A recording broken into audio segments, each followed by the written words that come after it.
కార్యం పైన, ఆ ప్రక్రియ పైన మనం ఆధారపడే కొలది మనం విశ్వసిస్తున్నామని అర్థం. ఆ విధంగా మనం క్రైస్తవ విశ్వాసాన్ని అభ్యసించే కొద్దీ దేవుడు మనలను పవిత్రులుగా చేస్తూ తన స్వరూపంలోకి దినదినము మలుచుకుంటూ తీసుకువెళ్తాడు. అంతిమంగా మనం ఏమవుతామో మనకు తెలియదు, కానీ ఆయన వచ్చినప్పుడు ఆయనలాగా అవుతామని మొదటి యోహాను పత్రికలో సెలవిచ్చాడు. అటువంటి విధంగా మనం ఎదగాలంటే, క్రీస్తు సారూప్యతలోకి రూపాంతరం చెందాలంటే, అచ్చుగుద్దినట్టు క్రీస్తులాగా క్రీస్తు వ్యక్తిత్వాన్ని పుణికిపుచ్చుకోవాలంటే విశ్వాసమే మనకి ఆధారం. ఆ విశ్వాసంతోనే ఆయన్ను ప్రసన్నం చేసుకోగలం. ఆ విశ్వాసంతోనే ఆయనలో ఎదగగలం. ఆ విశ్వాసంతోనే నీతిమంతుడు ఈ లోకంలో జీవించగలుగుతాడు. అటువంటి విశ్వాసం గురించి ఈరోజు మనం తెలుసుకోబోతున్నాం. మీరందరూ వీక్షిస్తున్నందుకు మీకు ధన్యవాదాలు.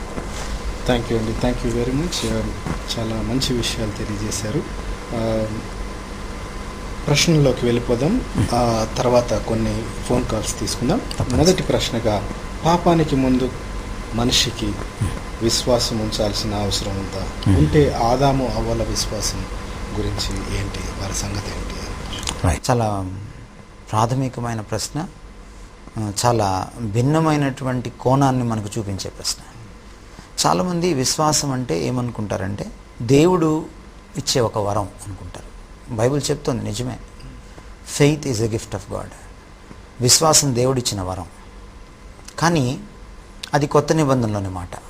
అంతకంటే ముందు చాలామంది ఏమనుకుంటారంటే, రక్షించడానికే విశ్వాసం కనుక ఆదాము హవ్వలకు పాపం చేయక మునుపు, ఆదాము పతనం కాక మునుపు ఆ రక్షణ అనే అవసరం లేదు కనుక అక్కడ విశ్వాసం లేదు, విశ్వాసం యొక్క ఆవశ్యకత లేదు అని అనుకుంటారు.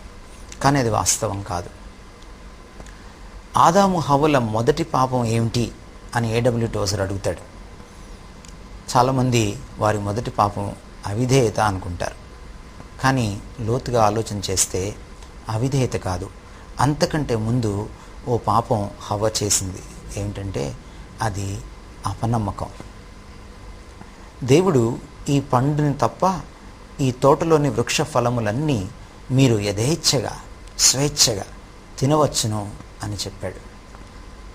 అయితే ఈ పండు జోలికి మీరు వచ్చి దాన్ని తిను దినమున మీరు నిశ్చయముగా చస్తారని చెప్పడం జరిగింది. దేవుడు నిశ్చయంగా అంటే అది ఎంత నిశ్చితమైన విషయం, అది ఆమె అర్థం చేసుకోలేదు. దానికి క్వైట్ ఆపోజిట్, కేవలము విరుద్ధమైనటువంటి ఒక ఆలోచనను అపవాది తీసుకొచ్చాడు. ఈ పండు తింటే మీరు చావనే చావరు. ఇప్పుడు హవ్వ ముందు 2 స్టేట్మెంట్స్ ఉన్నాయి. దేవుడు చెప్పిన స్టేట్మెంట్, పండు తిని దినమున మీరు చస్తారు. సాతాను చెప్పిన స్టేట్మెంట్, మీరు చావనే చావరు. హవ్వ చాయిస్ ఏంటంటే ఏదో ఒక స్టేట్మెంట్ని నమ్మాలి. ఈ పండు తిన్న దినమున మీరు చస్తారు అన్న దేవుడి స్టేట్మెంట్ని ఆవిడ నమ్ముంటే ఆవిడ పండు తినేది కాదు. అపవాది ఏమన్నాడంటే, మీరు చావరు సరికదా, మీరు దేవుళ్ళలాగా అయిపోతారు అని అబద్ధం ఆడాడు. ఆమె అబద్ధాన్ని, అసత్యాన్ని నమ్మింది, దేవుని సత్యవాక్కుని నమ్మలేకపోయింది. సో ఒక అపనమ్మకం అవిధేయతకు దారితీసింది. దీన్ని బట్టి మనకేం అర్థమవుతుందంటే, పాపానికి మునుపు కూడా నమ్మకాన్ని, దేవునిపై అచంచల విశ్వాసాన్ని ఆదాము హవ్వలు ప్రతిదినము అభ్యసించాల్సిన అగత్యం ఉంది. చాలా కాలం నమ్మారు ఆయన మాటని, చాలా కాలం ఆ పండు జోలికి వెళ్ళలేదు వాళ్ళు. కానీ ఏ రోజునైతే దానికి ఆపోజిట్ స్టేట్మెంట్ని, దేవుని మాటను కాకుండా సాతాను మాటను వాళ్ళు నమ్మారో, దేవుని మాటను విశ్వసించలేదో, నమ్మలేదో, ఆ దినమున వాళ్ళకి పతనం జరిగింది. అందుకనే దేవుణ్ణి నమ్మినప్పుడు పతనావస్థ నుంచి పునీతమైన పరిస్థితికి మనం ఎదుగుతాం. దేవుణ్ణి నమ్మనప్పుడు పతనావస్థలో దిగజారిపోతాం, పడిపోతాం. బెనర్ గారు అడిగిన ప్రశ్నకు, పాపానికి మునుపు కూడా విశ్వాసం ఆవశ్యకత ఉంది అని దీన్ని బట్టి మనం చెప్పచ్చు. ఇంకో ప్రశ్న అండి, విశ్వాసపు విత్తనం ఈ రోజుల్లో మనం చూస్తూ ఉన్నాం. విశ్వాసంతో ఒక విత్తనం విత్తండి అని చెప్పేసి అడుగుతూ ఉంటారు. ఇలా విశ్వాసంతో విత్తనాన్ని విత్తినాక వారు అనుకున్న పంటను కోస్తారు అని చెప్పి చెప్తా ఉన్నారు. కానీ యోబు విషయంలో ధనవంతుడు, ఆస్తిపాస్తులు అన్నీ ఉన్నాయి, అన్నీ పోగొట్టుకున్నాడు. కానీ ఆయన విశ్వాసం మళ్ళీ తిరిగి నేను సంపాదించుకోగలను, దేవుడు నాకు ఇస్తాడనే ఆ విశ్వాసం ఎక్కడి నుంచి వచ్చింది? అలాంటి విశ్వాసంలో ఎలా కొనసాగలిగాడు అలాంటి బాధలో? రైట్ అండి. ఇది యాక్చువల్గా 2 కొరింథీ పత్రిక 9వ అధ్యాయం 10వ వచనంలోని మాట, విశ్వాస విత్తనం అని పౌలు వాడినటువంటి మాటను ఈరోజు చాలా తప్పుగా దానికి భాష్యం చెప్తున్నారు, అర్థం చెప్తున్నారు, ఇంటర్ప్రెట్ చేస్తున్నారు. అది తీసుకుని ఆ సీడ్ ఆఫ్ ఫెయిత్ ఏమిటి అని అంటే అది ధనం అని చెప్తున్నారు వాళ్ళు. అంటే ఆ ధనాన్ని ఏం చేయాలంటే ఆ అయ్యగారు ఎవరైతే చెప్పారో వాళ్ళ మినిస్ట్రీలో పెట్టాలి, వాళ్ళకి బ్యాంక్లో వేయాలి. ఎప్పుడైతే ఆ ధనాన్ని, అంటే దాన్ని విత్తనం అన్నారు, విశ్వాస విత్తనం అన్నారు, ఆ విశ్వాస సపోజ్ నాకు ఒక 25,000 ఇవ్వగలిగిన స్తోమత ఉంటే నేను ఆ 25,000 తీసుకెళ్ళి అక్కడ పెడితే అది అక్కడ నాటినట్టు అన్నమాట. సో అప్పుడు నాకు ఫలం ఏమి వస్తుందంటే ₹1,00,000 2 లక్షలు నాకు ఫలం వస్తుంది అన్నమాట అని వాళ్ళు ఇంటర్ప్రెట్ చేస్తున్నారు. కానీ ఒక్కసారి మనం వాక్యం చదువుదాం, అక్కడ ఏమిటి ఆ ఫలం అనేది మనకు అర్థమవుతుంది. గివింగ్ అనే కాంటెక్స్ట్లోనే పౌలు ఈ మాటలు చెప్పిన మాట వాస్తవమే. అంటే క్రైస్తవులు ఎలా ఇవ్వాలి? 2 కొరింథీ పత్రిక 9వ అధ్యాయము 10వ వచనము, లేకపోతే దాని ముందటి వచనాలను మనం చూస్తే, ఇందు విషయమై అతడు వెదజల్లి దరిద్రులకిచ్చెను, అతని నీతి నిరంతరము నిలుచును అని వ్రాయబడి ఉన్నది. విత్తువానికి విత్తనమును తినుటకు ఆహారమును దయచేయు దేవుడు మీకు విత్తనము దయచేసి విస్తరింపచేసి మీరు ప్రతి విషయములో పూర్ణ ఔదార్యము భాగ్యము కలవారగునట్లు మీ నీతి ఫలము వృద్ధి పొందును, అయితే పొందించును అని చెప్తున్నాడు. కాబట్టి ఇది డబ్బు గురించినటువంటి లేకపోతే ఇచ్చే విషయం గురించి చెబుతూనే ఫలము ఏమని చెప్తున్నాడంటే పౌలు, నీతి ఫలము. దేవుడు మనకిచ్చినటువంటి నీతిని మనము అభ్యసిస్తూ నీతిమంతులుగా మనం జీవిస్తున్నప్పుడు దాని ఫలము అని చెప్తున్నాడు. కానీ ఇది ధనానికి సంబంధించినటువంటి, భౌతిక ప్రపంచానికి సంబంధించినటువంటి, ఈ ప్రపంచంలో ఉన్నటువంటి సౌభాగ్యాలకు సంబంధించినటువంటి ఫలము కాదు. చూడండి, ఔదార భాగ్యము గలవారగునట్లు అంటే దేవుడు ఎలా ఆశీర్వదిస్తాడంటే అలా విత్తిన వారిని పూర్ణ ఔదార్య భాగ్యము అంటే వీళ్ళు చాలామంది ఏమనుకుంటారంటే భాగ్యం అనగానే డబ్బులు అనుకుంటారు. తెలుగు జాగ్రత్తగా అర్థం చేసుకోవాలి. పూర్ణ అంటే పరిపూర్ణమైన, పూర్తి, కంప్లీట్ అని అర్థం. ఔదార్యం అంటే చాలా ఫ్రీగా ఇచ్చే గుణం, దాన్ని ఔదార్యం అంటాం. ఆ ఔదార్యంలో అంటే మనల్ని దేవుడు అంట, నేను ఒక 10,000 ఇస్తే ఇప్పుడు దేవుడికి నెక్స్ట్ టైం నేను 20,000 ఇచ్చేలాగా ఔదార్య గుణంలో నేను ఎదిగేలాగా నాకు ఆయన హెల్ప్ చేస్తాడు. అది మొదటిది. అంటే ఇచ్చే గుణంలో, దాతృత్వంలో నేను ఎదుగుతానన్నమాట. రెండవది ఏంటంటే నీతి ఫలాన్ని ఆయన వృద్ధి పొందిస్తాడు.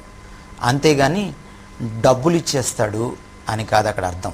డబ్బులు ఇస్తే ఇవ్వచ్చును, అది వేరే విషయం. కానీ ఇక్కడ ఉన్నటువంటి అర్థం మాత్రం అది కాదు.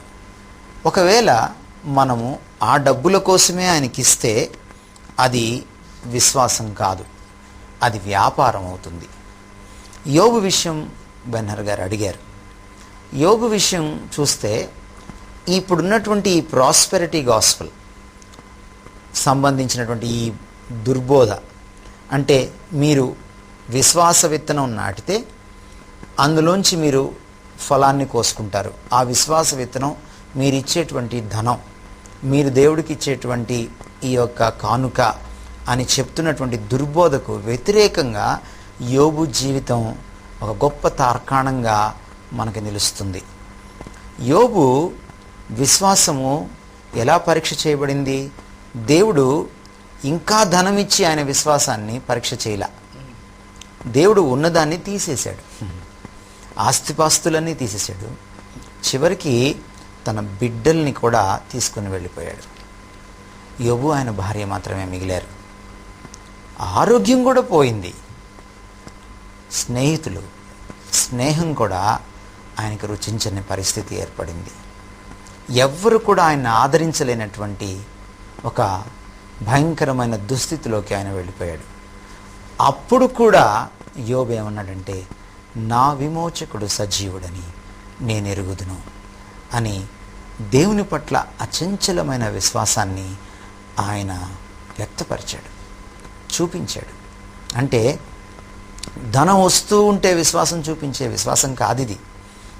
ఈ విశ్వాసం ఏమిటంటే, ధనం లేకపోయినా, ఆస్తిపాస్తులు లేకపోయినా, దర్పం లేకపోయినా, హోదా లేకపోయినా, ఆరోగ్యం లేకపోయినా, అన్ని విధాలుగా నష్టపోయినా, పరువు పోయిన తర్వాత కూడా, రోడ్డు మీద పడిన తర్వాత కూడా ఆ విమోచకుడిని నమ్ముకోవడం, ఆ విశ్వాసం యోబు విశ్వాసం. నేటి ప్రాస్పెరిటీ గాస్పెల్ చెబుతున్నటువంటి విశ్వాసానికి పరిపూర్ణంగా భిన్నమైంది, విరుద్ధమైంది ఈ యోబు విశ్వాసం. అందుకనే అతను గొప్ప విశ్వాసిగా శ్రమల్లో సైతం దేవుని మీద, కేవలం దేవుని మీద ఆధారపడగలిగేటువంటి అచంచలమైనటువంటి గొప్ప విశ్వాసిగా చరిత్రలో నిలిచిపోయాడు. నిజం చెప్పాలంటే అబ్రహాము కంటే యోబు ముందున్నాడు లేదో మనకు తెలియదు. కానీ మోషే పుస్తకాలు రాసే నాటికే, అంటే 5 కాండాలు రాసే నాటికి అప్పటికే యోబు గ్రంథం ఉందని చరిత్రకారులు చెప్తున్నారు. అతి ప్రాచీనమైనటువంటి సమయంలో చేతిలో ఒక ఫలకం కూడా, ఒక ధర్మశాస్త్రం కూడా, ఒక్క వాక్యపు ముక్క కూడా లేని సమయంలో తన విమోచకుడిని తాను అతి సమీపంగా తెలుసుకొని ఏమీ లేనప్పుడు ఆ విమోచకుడి మీద మాత్రమే ఆధారపడినటువంటి అద్భుతమైనటువంటి, ఆశ్చర్యకరమైనటువంటి విశ్వాసం యోబుది. ఆయన దగ్గర నుంచి మనం పాఠాలు నేర్చుకోవాలి. చాలా గొప్ప విషయం తెలియజేశారండి. అయితే ఈ రోజుల్లో మనం చూస్తున్నవన్నీ కూడా, చెప్తున్నవన్నీ కూడా, ఆ ఇంటర్ప్రిటేషన్స్ అవన్నీ కూడా రాంగ్ అని, తప్పకుండా వాక్యానికి విరుద్ధమైనవండి. ఎందుకంటే యేసు ప్రభుకి డబ్బులు లేవు, ఆయనకి తలదాచుకోవడానికి చోట్లేదు. ప్రవక్తలు ఎవరు కూడా ధనవంతులు కాదు. I thank God for that. తర్వాత అపోస్తలు ఎవరు కూడా ధనవంతులు కాదు. చాలా స్పష్టంగా చెప్పారు పేతురు, యోహానులు, వెండి బంగారం మా వద్ద లేవు. ఈరోజు స్పీకర్స్ వెండి బంగారాల కోసమే పనిచేస్తున్నారు. బస్తాల్లో డబ్బులు, కరెన్సీ నోట్లు కుక్కుకోవడానికి పనిచేస్తున్నారు. ఇన్కమ్ ట్యాక్స్ వాళ్ళు కూడా ఆశ్చర్యపోయే రీతిలో సంపాదిస్తున్నటువంటి రోజులు ఇవి. వాక్యంలో ఎక్కడ కూడా అటువంటి జీవన శైలి ఉన్నటువంటి దైవజనులు లేరు అని మనకు చాలా సుస్పష్టం. కాబట్టి ఇది కేవలము ప్రజల్ని మభ్యపెట్టడానికి. ప్రజలు డబ్బు కోసం అలమటిస్తున్నప్పుడు, పేదరికంలో అలమటిస్తున్నప్పుడు, అవసరాల్లో డబ్బు కావాలని చూస్తున్న టైంలో ఇలాంటి బోధలు విన్నప్పుడు వాళ్ళకి ప్రాణం లేసొస్తుంది. అమ్మో నిజమే కాబోలు, నేను అక్కడ 10,000 ఇస్తే నాకు 1,00,000 ఇస్తాడు కాబోలు, నేను 1,00,000 ఇస్తే నాకు 10 లక్షలు ఇస్తాడు కాబోలు అని ఆ బాధలో, ఆ అవసరంలో వాళ్ళు నమ్మేయాల్సి వస్తుంది. అది కూడా చెవులకి చాలా ఇంపుగా ఉంటుంది. దేవుని కోసం నువ్వు అన్నీ పోగొట్టుకోవాలి, దేవుడు నీ కోసం తను పోగొట్టుకున్నాడు సిలువలో అని చెప్తే అది చెవులకి రుచించదు, అంత చక్కగా ఇంపుగా వినపడదు అది. కానీ అట్లా కాదు, నువ్వు నా దగ్గరికి వస్తే, నువ్వు ప్రార్థన చేస్తే, లేకపోతే నువ్వు నాకు ఇంత ధనం ఇస్తే, నువ్వు ఈ 10,000 రూపాయలు ఇస్తే దేవుడు మీ అమ్మాయికి మంచి సంబంధం తెస్తాడు, దేవుడు నీ ఉద్యోగంలో ప్రమోషన్ ఇస్తాడు, లేకపోతే దేవుడు నిన్ను ఈ విధంగా భౌతికంగా ఆశీర్వదిస్తాడని చెబితే చాలామందికి ఆశ కలుగుతుంది. లాటరీ సిస్టమ్ ఉండేది గతంలో, అట్లాగే ఇప్పుడు కూడా ఈ 10 రూపాయలు పెడితే నాకు 1 కోటి రూపాయలు వస్తాయని అందరూ 10 రూపాయలు కడతారు. అందరూ 100 రూపాయలు పెడితే 1 కోటి రూపాయలు వస్తుంది, అందరూ 100 రూపాయలు కడతారు. వాడు ఆ 100 రూపాయలతో బతికేస్తాడు, ఒక్కడికి ఇస్తాడు డబ్బులు, వాడికి చాలా కోట్లు వచ్చేస్తాయి.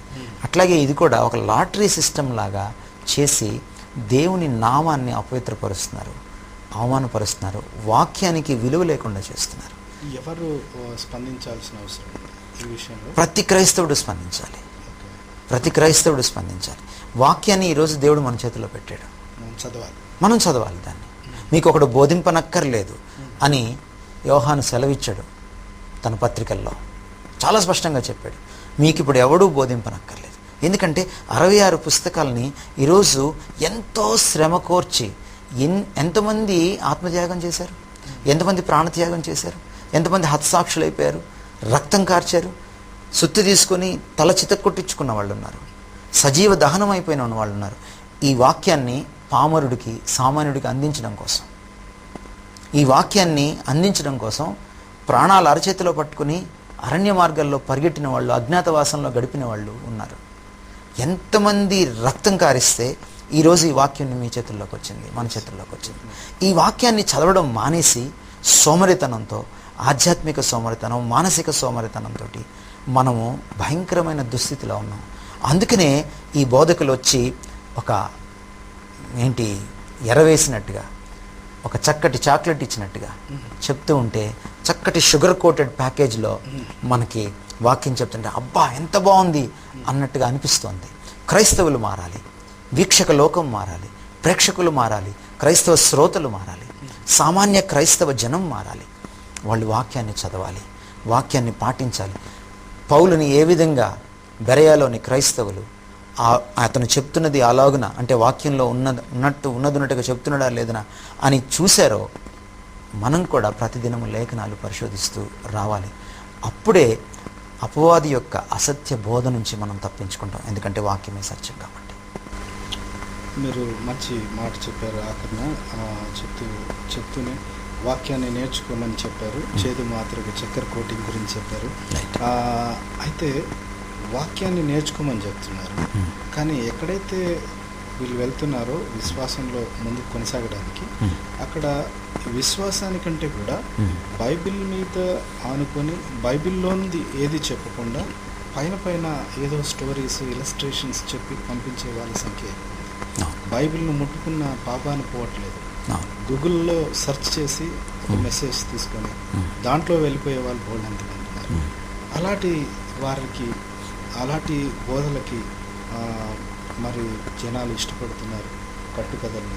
ఇలాంటి వారికి విశ్వాసం నుంచి వైతొలిగి దేవునికి దూరంగా వెళ్ళిపోయేదాని కొరకు అవకాశం ఉంది కదా, వారిని ఎలా సరి చేసుకోమంటారు? ఇది నాయక గణం తప్పండి. ఇది క్రైస్తవ నాయక గణం తప్పు. క్రైస్తవ నాయకుల్ని దేవుడు లెక్క అడుగుతాడు తప్పనిసరిగా. ఆయన వాక్యానికి ఉన్న ప్రశస్తతను ఎవరు గుర్తించాలి? ముందు బోధకులు గుర్తించాలి, యాజకులు గుర్తించాలి. వాళ్ళు గుర్తించకుండా ఆ వాక్యాన్ని పక్కన పెట్టేసి ఏది పడితే అది వేదిక మీద నుంచి, పుల్పెట్ మీద నుంచి మాట్లాడితే దేవుడు ఎంతకాలం క్షమిస్తాడు వాళ్ళని? ఏలీ మనకి గుర్తున్నాడు కదా. ఏలీ ఒక పాస్టర్, సీనియర్ పాస్టర్. ఏలీ ఒక గొప్ప బోధకుడు, యాజకుడు. ఏలీ ఎప్పుడైతే తన పని తాను నిర్వర్తించలేదు, ఏలీ చాలా అలక్ష్యంగా దేవుని సన్నిధిలో ఉన్నాడు. తన బిడ్డలు, సొంత బిడ్డలు తప్పు చేస్తూ ఉంటే దేవుని సన్నిధిలో ఖండించకుండా ఉన్నాడు. అంటే దేవుణ్ణి he took God for granted. దేవుణ్ణి అలక్ష్యం చేశాడు, చులకనగా తీసుకున్నాడు, తక్కువగా తీసుకున్నాడు, చీప్గా తీసుకున్నాడు. ఏం చేశాడు దేవుడు? ఒక చిన్న బాలుడిని తీసుకొచ్చుకున్నాడు. ఆ బాలుడు సమూయేలు అనేటువంటి ఆ చిన్న బాలుడి ద్వారా ఏలీకి బుద్ధి చెప్పాడు. ఏలీని పక్కన పెట్టాడు. ఏలీ కళ్ళ ముందు, ఏలీ చూస్తుండగానే సమూయేల్ని అద్భుతంగా వాడుకోవడం మొదలుపెట్టాడు. దేవుడు ఉమ్మి వేయకముందే, దేవుడు తృణీకరించకముందే. ఈరోజు మీ కాంగ్రిగేషన్లో మీకు చాలా పేరు ఉండొచ్చు, ఈరోజు మీరు చాలా డబ్బు సంపాదించి ఉండొచ్చు, ఈరోజు మీరు చాలా సీనియారిటీ సంపాదించి ఉండొచ్చు. కానీ దేవుని వాక్యానికి పట్ల మీరు విశ్వాస్యత చూపించకపోతే, నమ్మకంగా దాన్ని సత్యంగా ఉన్నదున్నట్టుగా ప్రబోధించకపోతే, ప్రజల్ని వాక్యం చేత తప్పుదిద్దుతూ, ఖండిస్తూ, నీతి యందు శిక్ష చేస్తూ, ఉపదేశిస్తూ మీరు ఉండకపోతే, అలా వాక్యాన్ని చేతబూని ప్రతి సత్కార్యానికి సిద్ధపడిన దైవజనుల్లా మీరు ఉండకపోతే మీకు శ్రమ. దేవుడు లెక్క అడుగుతాడు. ఒకరోజు ఆయన రాబోతున్నాడు, లెక్కలు అడుగుతాడు. ఇంత జరుగుతున్నా కూడా తన సంఘాన్ని ఏదో ఒక రూపేణ ఆయన పవిత్రంగా తన వాక్యం చేత కొద్ది మందినైనా ఆయన క్వాలిటీ నిష్ట కలిగినటువంటి పవిత్రమైన సంఘాన్ని ఆయన వచ్చేటప్పటికి ఆయన లేవనెత్తుకుంటాడు. అయితే అందులో ఈ నాయకగణం లేకపోతే వాళ్ళకెంత దౌర్భాగ్యకరమైన విషయం. అందుకనే మీరు రిజైన్ అయినా చేసి వెళ్ళిపోండి, లేదా దేవుని వాక్యానికి కట్టుబడిన జీవితాలు కలిగి దేవుని వాక్యానికి అటు ఇటు తొలగని ప్రబోధం మీరు చేయాలి.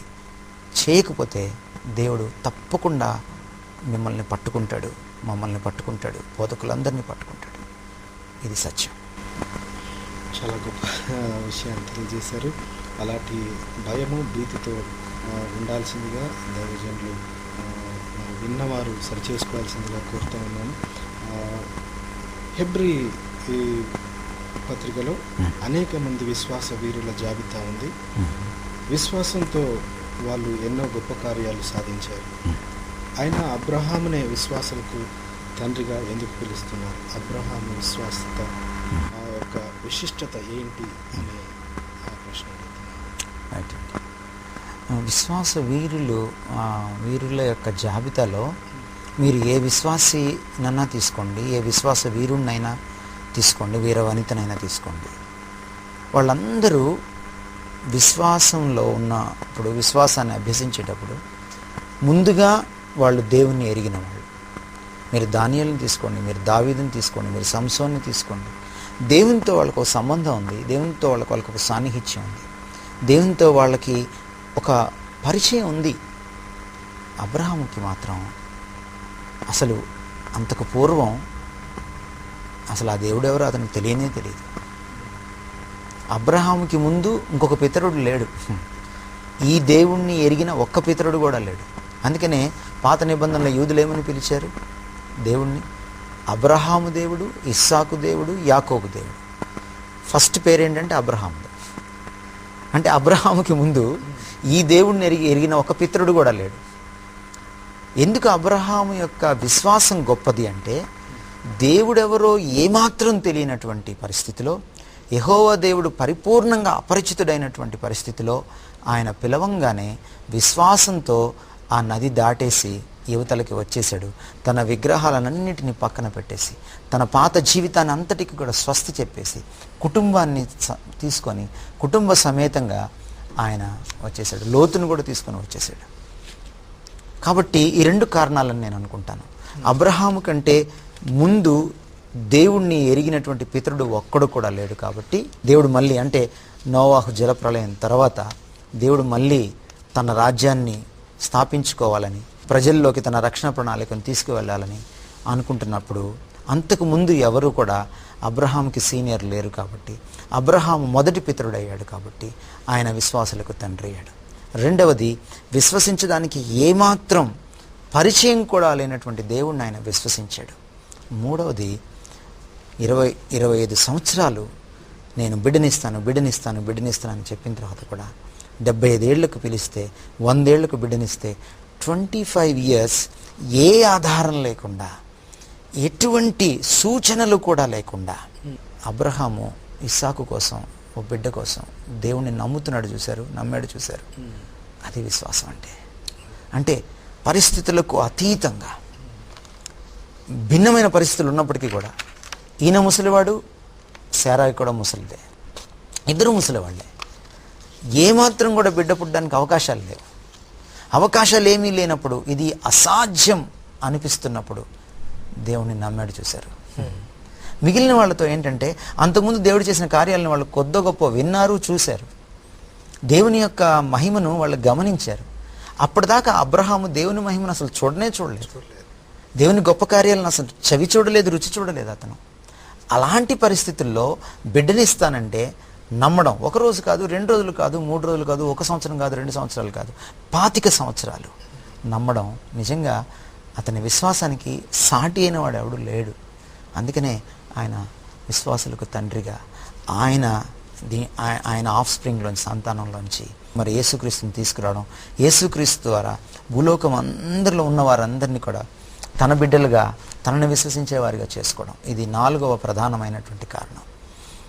అబ్రహాము ద్వారా తన యొక్క కవనెంట్ని, తన యొక్క నిబంధనను ఆయన నెరవేర్చుకున్నాడు. అబ్రహాము సంతానం ద్వారా, ఇస్సాకు ద్వారా, ఆ తర్వాత వచ్చే సంతానం ద్వారా యెషయి ముద్దు నుండి చిగురు పుట్టడం ద్వారా దావీదు కుమారుడిగా యేసుక్రీస్తుని తీసుకొచ్చాడు. కాబట్టి అబ్రహాము ద్వారానే ఆయన సర్వలోకానికి ఈ లోక కళ్యాణం కోసం యేసుక్రీస్తు వారిని తీసుకొచ్చారు. కాబట్టి సో అబ్రహాం ఒక ఆద్యుడిగా ఆయన నిలిచిపోయాడు. కాబట్టి ఇది 4వ కారణం అబ్రహాముని విశ్వాసులకు తండ్రి అని పిలవడానికి అని నేను అనుకుంటాను. మంచిదండి. ఇంకో ప్రశ్నలోకి వెళ్దాం. సమరయ స్త్రీని యేసు ప్రభుల వారు కలిసిన తర్వాత ఆమె విని విశ్వసించి ఊరంతటిని కూడా కదిలించే అంత విశ్వాసాన్ని చూపించింది. ఆమె విశ్వాసం ఎంత గొప్పది! ఒక్కటేసారి విని ఊరంతటిని పిలుచుకురాగలిగిన, తీసుకుని వచ్చి ప్రభు పాద సన్నిధి దగ్గర నిలబెట్టగలిగింది అని అంటే ఆమె విశ్వాసం ఏంటి? ఆమెను విశ్వసించిన వారి యొక్క విషయం ఏంటి కొంచెం తెలియజేయాలి. తప్పకుండా అండి. సమరయ స్త్రీని మనం జాగ్రత్తగా గమనిస్తే ఆ సన్నివేశాన్ని యోహాను సువార్త 4వ అధ్యాయంలో ఆమె మిట్ట మధ్యాహ్నం సూర్యుడు నడినెత్తికి వచ్చేటువంటి సమయంలో నీళ్లు చేదుకోవడానికి రావడం, అది కూడా ఒక్కతే రావడం ఒక చాలా విచిత్రమైన విషయం. యూదుల సమరయుల సంస్కృతిలో చాలా విచిత్రమైన విషయం. యూదుల సంస్కృతిలో కేవలం స్త్రీలే బయట నుంచి నీళ్లు మోస్తారు. తర్వాత ఆ మొదటి శతాబ్ద పరిస్థితులను మనం గమనిస్తే వాళ్ళు ఒక్కరిగా రావడం కంటే కూడా వాళ్ళు జంటలుగా కొంతమంది గుంపుగా వస్తారు. కానీ ఆమె మాత్రం నీళ్లు చేదుకోవడానికి మిట్ట మధ్యాహ్నం ఎవ్వరూ నీళ్లు చేదుకొని అసాధారణ సమయంలో వచ్చింది అంటే ఆమె సమాజానికి ముఖం చూపించలేనంత పరిస్థితుల్లో ఉంది. ఆమె జీవితం చాలా దుర్భరంగా ఉంది అని మనకు అర్థమవుతుంది. ఆ తర్వాత యేసుక్రీస్తు వారితో ఆమె సంభాషణ మనం చూస్తే ఆమెకు 5 పెనిమిట్లు ఉండ్రి, ఇప్పుడున్నవాడు ఆమె పెనిమిటి కాదు. కాబట్టి ఆమె జీవిస్తున్న జీవితము తలెత్తుకొని నడి రోడ్డు మీద నడిచేటువంటి లేకపోతే కుండను మోసేటువంటి 10 మంది ముందుకి వచ్చేటువంటి పరిస్థితి కానే కాదు. అందుకనే చాలా చల్లగా మెల్లగా ఎవరికి తెలియకుండా మధ్యాహ్న సమయంలో ఆమె ఎవరూ లేని సమయంలో నీళ్లు చేతుకోవడానికి వచ్చిందని మనకు అర్థమవుతుంది. అది ఆమెకున్నటువంటి పరిస్థితి. ఇంకో రకంగా చెప్పాలంటే ఒక రకమైనటువంటి ఆత్మన్యూనతాభావంతో ఆమె కుంచుకుపోయింది.